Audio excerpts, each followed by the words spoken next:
சட்டத்துறை அமைச்சர் ரகுபதி செய்தியாளர்களை சந்திக்கிறார், பார்க்கலாம். அங்க நிக்கிற போது ஓட்டு போட எங்களுக்கு ஓட்டு போட்டிருக்காங்க.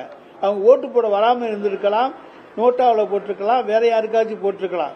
ஆனால் திமுகவுக்கு உதயசூரியன் சின்னத்திலே அவர்கள் வாக்களித்தார்கள் என்று சொன்னால் அவர்கள் எங்களை ஏற்றுக்கொண்டிருக்கிறார்கள் என்றுதான் அர்த்தம்.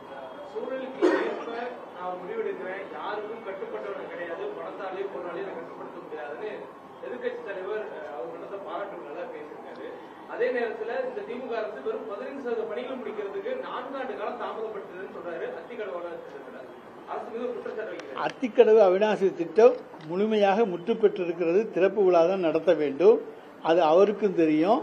அங்கே இருக்க எங்களுடைய அமைச்சர் முத்துசாமி அவர்களும் அதை தொடர்ந்து சொல்லிக் கொண்டிருக்கின்றார் என்பது உங்களுக்கு தெரியும். அவருக்கு எந்த பயமும் கிடையாது என்பதெல்லாம் தவறு. இன்றைக்கு கட்சி அவருடைய கட்டுப்பாட்டில் இருக்கிறதா என்பதை அவருடைய முன்னாள் அமைச்சர்களாக இருந்தவர்களே இன்றைக்கு பேசுகின்ற பேச்சுக்கள் உங்களுக்கு எடுத்துக்காட்டும். எனவே கட்டுப்பாட்டிலே கட்சியை கொண்டு வருவதற்கு அவர் இன்றைக்கு படாத பாடுபட்டுக் கொண்டிருக்கிறார்.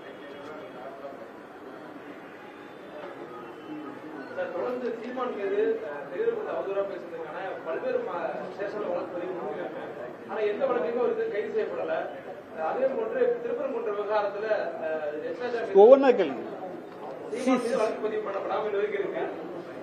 சீமான், அதாவது அவதூறு வழக்குகள் அது பதிவு பண்ணிவிட்டு, அதாவது வழக்கு பதிவு செய்துவிட்டு அது நீதிமன்றத்துக்கு சென்று அங்கே வழக்கு தொடர்ந்து கொள்ளலாம். அதுக்கு கைதுதான் பண்ண வேண்டும் என்பது கட்டாயம் அல்ல. கைதும் செய்யலாம், செய்யாமலும் விட்டுவிடலாம். ஆனால் நீதிமன்றத்திலே அவர்கள் ஆஜராகி தான் குற்றவாளி அல்ல, நான் அந்த மாதிரி அவதூறாக பேசவில்லை என்பதை அவர் நிரூபித்தாக வேண்டும். எனவே அவர் அவதூறாக பேசினார் என்று வழக்கு பதிந்திருக்கின்ற பொழுது அவரை நிரூபிப்பதற்கு அவர் கோர்ட்டுக்கு தான் வந்தாகணும். அதனால கைது செய்யவில்லை என்பதற்காக எத்தனை முறை ஒருத்தர் கைது பண்ணிக்கிட்டே இருக்க முடியும்? எல்லா ஊர்லயும் அவர் மீது புகார் கொடுக்கின்ற பொழுது மொத்தத்தில் அப்படியே இருக்கிறது. அந்த புகார்கள் மீது விசாரணை நடத்தி குற்றப்பத்திரிகை தாக்கல் செய்யப்படும். அதன் மீது வழக்கு நடக்கும். அவதூறு வழக்கு மட்டும் இல்ல, அவர் மேல பொது அமைதிக்கு வழக்குகள் கூட அவர் மேல இருக்கு. ஆமாங்க, எல்லாத்துக்கும் வழக்கு பதிவு செஞ்சிருக்கிறோம். கோர்ட்டு பார்த்துக்கும். திருப்பரங்குன்ற விவகாரத்தில் எஸ்ராஜா பேசிய விவகாரம் தேசிய பாதுகாப்புக்கு எதிராக இருக்கு, அவர் மீது அரசு நடவடிக்கை குற்றச்சாட்டு வைக்கிறார். தேசிய பாதுகாப்பு என்பது இங்கு எதுவுமே வரல. இந்து முஸ்லிம்கள் ஒற்றுமையாகத்தான் தமிழ்நாட்டில் இருக்கிறார்கள். புதிதாக இப்பொழுது ஒரு மதக்கலவரத்தை உருவாக்க யார் நினைத்தாலும் அதற்கு நாங்கள் இடம் கொடுக்க மாட்டோம். நாங்கள் எல்லாரையும் இன்றைக்கு சமமாக பாவிப்பவர்கள் தான். நாங்களும் முருக பக்தர்கள் தான். முருகன் எங்களுக்கும் வேண்டியவர் தான். எனவே யாரும் யாரையும் ஏமாற்றி விட முடியாது. எனவே அந்த பிரச்சனையை சுமூகமாக எப்படி தீர்க்க வேண்டும் என்று எங்கள் முதலமைச்சருக்கு தெரியும். சுமூகமாக தீர்ப்பார்.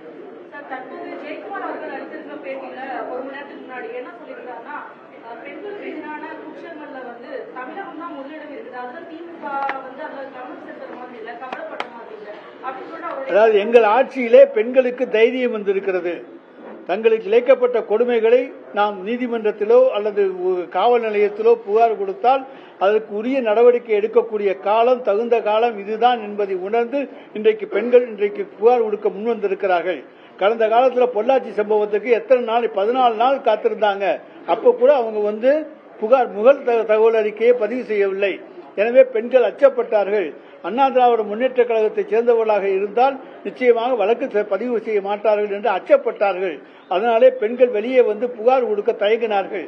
இன்றைக்கு திராவிட மாடல் ஆட்சியிலே பெண்களுக்கு பலத்த பாதுகாப்பு இருக்கின்றது என்கின்ற காரணத்தாலே பெண் உரிமை பாதுகாக்கப்படும் என்கின்ற நம்பிக்கையிலே பெண்கள் தங்களுக்கு சிறு தீங்கு நேர்ந்தாலும் அதை உடனடியாக புகார் கொடுக்கக்கூடிய அளவுக்கு அவர்களுக்கு தைரியத்தை தந்திருப்பது திராவிட மாடல் ஆட்சி.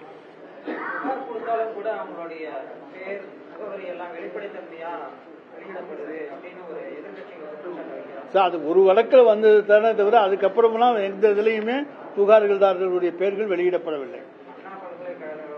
அதை தாங்க அந்த விவகாரம் தாங்க.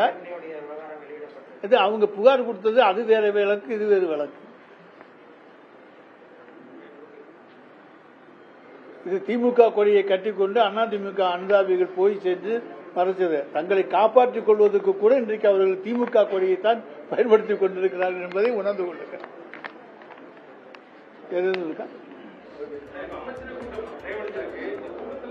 இன்னும் இந்த அரசு தேர்தலுக்கு முன்பாக கொடுத்த வாக்குறுதிகள் நிறைவேற்ற வேண்டியதெல்லாம் விவாதிக்கப்பட்டிருக்கு. அதெல்லாம் வாய்ப்பு இருக்கா? நிச்சயமாக தேர்தலுக்கு முன்பாக கொடுத்த வாக்குறுதிகளை நிறைவேற்ற வேண்டும் என்பதுதான் மாண்புமிகு தமிழ்நாடு முதலமைச்சருடைய விருப்பம்.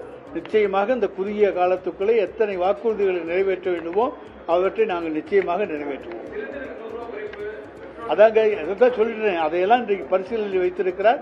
நிச்சயமாக நாங்கள் தேர்தலுக்கு முன்னாலே என்னென்ன வாக்குறுதிகளை நிறைவேற்ற வேண்டுமோ அதை நிறைவேற்றுவோம். வேற எதுவும் இல்லையா?